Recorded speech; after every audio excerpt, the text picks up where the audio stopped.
जो है बेसब्रा वाक़या हुआ है। यानी हम खाने पीने में इत्दाल नहीं रखते।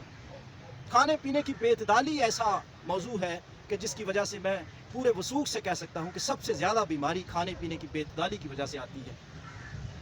लोग बहुत ज़्यादा खाते पीते हैं, हद से ज़्यादा, ज़रूरत से ज़्यादा। नाज़रीन मोहतरम, इसमें इत्दाल बहुत ज़रूरी है। माकूलात यानी खाना और मशरूबात यानी पीना।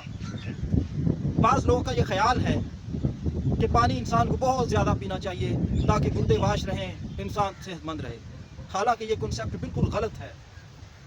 नाज़रीन मोहतरम, हमें तिब्बी कवानीन फितरत ये बताते हैं कि इंसान को जिस कदर प्यास हो सिर्फ उसी कदर पानी पीना चाहिए, और जिस कदर भूख हो सिर्फ उसी कदर खाना खाना चाहिए।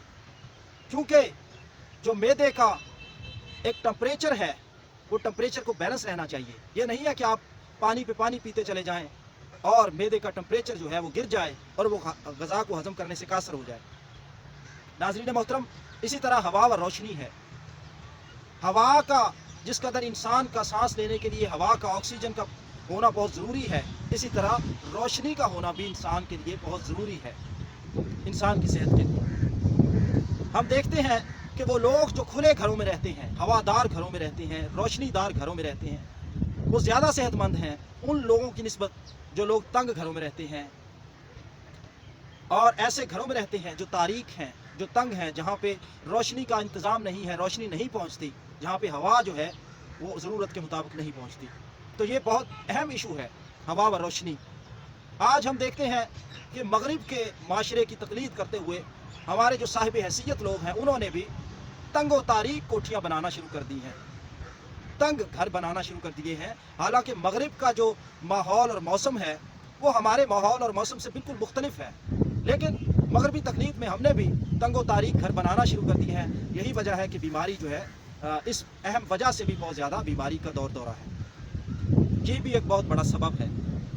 नाज़रीन मोहतरम, आते हैं हम तीसरा वो सबब, वो अमर, वो काम कि जिससे इंसान की सेहत बहाल भी हो सकती है और इंसान बीमार भी हो सकता है। नाज़रीन मोहतरम, वो है इस्तफराग व एहतबास। यानी हमें इस बात का ख्याल रखना चाहिए कि क्या हमें 24 घंटे में 1 या 2 बार हाजत हो रही है या नहीं हो रही। इस्तफराग का मतलब फरागत पाना, यानी वो रतूबतें जिनका इखराज होना हमारे जिस्म से ज़रूरी है, क्या वो खारिज हो रही है या उनका इखराज बंद है। तो ये भी हमें इस बात का भी ख्याल रखना चाहिए कि क्या हमें कब्ज़ तो नहीं है, क्या हमें पसीना आता है, क्या पसीने का इखराज हमारे मसाम से हो रहा है, हमारे जिल्द के मसाम से, या नहीं हो रहा। तो और भी बहुत सारी रतूबात हैं, जैसे ख़वातीन को डेट आती है और इसी तरह मर्दों को एहतलाम होता है। इन रतूबात का भी एक मुकर्रर वक़्त पर इखराज पाना बहुत ज़रूरी है इंसानी सेहत के लिए। इसी तरह एहतबास है, वो रतूबात जिनका रुकना ज़रूरी है, क्या वो गैर ज़रूरी तौर पर खारिज तो नहीं हो रही। क्या इंसान का कहीं से खून तो नहीं बह रहा बवासीर की शक्ल में, या किसी और रतूबत का इखराज तो गैर ज़रूरी तौर पर नहीं हो रहा जो इंसान को बीमार कर दे। तो नाज़रीन मोहतरम, इस्तफराग व एहतबास का ख्याल रखना भी हमारी सेहत के अहम अमूर में से एक अमर है, एक काम है। इसके बाद हम आते हैं नींद व बेदारी की तरफ कि नींद व बेदारी, बाज़ लोग बहुत ज़्यादा सोते हैं और बाज़ लोग बहुत कम सोते हैं और ज़्यादा बेदार होते हैं। नाज़रीन मोहतरम, इसमें भी इत्दाल बहुत ज़रूरी है। बच्चों की नींद जो है, जो शीर खार बच्चे हैं, उनकी नींद 24 घंटों में से 16 घंटे 15 घंटे होती है। जो दूध पीते बच्चे हैं, एक नॉर्मल बच्चा जो दूध पीता है उसकी 15 से 16 घंटे नींद होती है। इसी तरह नौजवानों की जो नींद है वो तकरीबन 10 से 9 घंटे 8 घंटे 8 से 10 घंटे जो है के दरमियान ये नौजवानों की नींद होती है नॉर्मल। इसी तरह बूढ़ों की जो नींद है वो 5 से 6 घंटे है। यानी जूं जूं इंसान पर बुढ़ापा तारी होता जाता है, आगे उम्र बढ़ती जाती है, उसी तरह यबूसत और खुश्की बढ़ती जाती है, लिहाजा नींद भी कम आती है। तो इसमें भी इत्दाल का होना बहुत ज़रूरी है। फिर हमारे लोगों की ये भी बहुत एक आदत है कि लेट सोते हैं और लेट उठते हैं। हालांकि रात को जल्दी सोना और सुबह जल्दी उठना ये सेहत के लिए बहुत ज़रूरी अमर है। और इस्लाम ने, दीन फितरत ने, तिब्ब इस्लामी ने, तिब्ब फितरत ने हमें ये असूल बताए हैं कि जो शख्स सुबह फजर के टाइम उठता है, وہ زیادہ صحت مند رہتا ہے بنسبت اس شخص کے جو 9-10 بجے اٹھتا ہے 11 بجے اٹھتا ہے۔ تو ناظرین محترم، یہ ایک بہت اہم امر ہے، ایک بہت اہم کام ہے طبی امور میں جو ہماری صحت کے لیے بہت ضروری ہے۔ اسی طرح وہ امر ہے حرکت و سکون بدنی، یعنی انسان کتنی حرکت کر رہا ہے اور کس قدر سکون کر رہا ہے۔ بعض لوگ بہت زیادہ کام کرتے ہیں، حد سے زیادہ کام کرتے ہیں، اور بعض لوگ جو ہیں بالکل فارغ بیٹھے رہتے ہیں۔ یعنی بالکل فراغت بھی بیماری لاتی ہے اور بہت زیادہ کام کرنا بھی بیماری پیدا کرتا ہے۔ لہٰذا اس میں بھی اعتدال کا ہونا بہت ضروری ہے۔ یعنی جسم کی حرکت جو ہے، حرکت و سکون بدنی، بدن کی حرکت اور سکون میں بھی اعتدال کا ہونا بہت ضروری ہے۔ اسی طرح حرکت و سکون نفسانی ہے، یعنی بہت سارے لوگ جو ہیں دماغ سے بہت زیادہ کام لیتے ہیں، بہت دماغی کام کرتے ہیں، خوراک ان کی بالکل نارمل ہوتی ہے لیکن دماغ سے بہت کام لیتے ہیں۔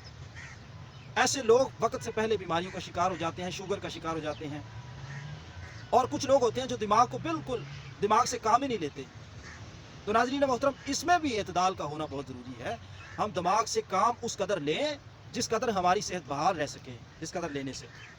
تو دماغی کام میں بھی ہمیں اعتدال کا رکھنا بہت ضروری ہے۔ یہ وہ امور ہے، یہ وہ کام ہے جن کو مد نظر رکھ کر ہم اپنی صحت کو بحال رکھ سکتے ہیں، اور اگر ہماری صحت بگڑ گئی ہے تو انہی امور کو مد نظر رکھ کر ہم اپنی صحت کو دوبارہ بحال کر سکتے ہیں۔ ناظرین محترم، آپ ہمارے دواخانے پر جب آتے ہیں تو ہم انہی امور کا جائزہ لیتے ہیں۔ آپ کی نبض کو دیکھ کر ہم آپ سے انہی امور کے بارے میں پوچھتے ہیں کہ آپ کیا کام کرتے ہیں، آپ کھلے گھر میں رہتے ہیں یا تنگ گھر میں رہتے ہیں، آپ کی عمر کیا ہے۔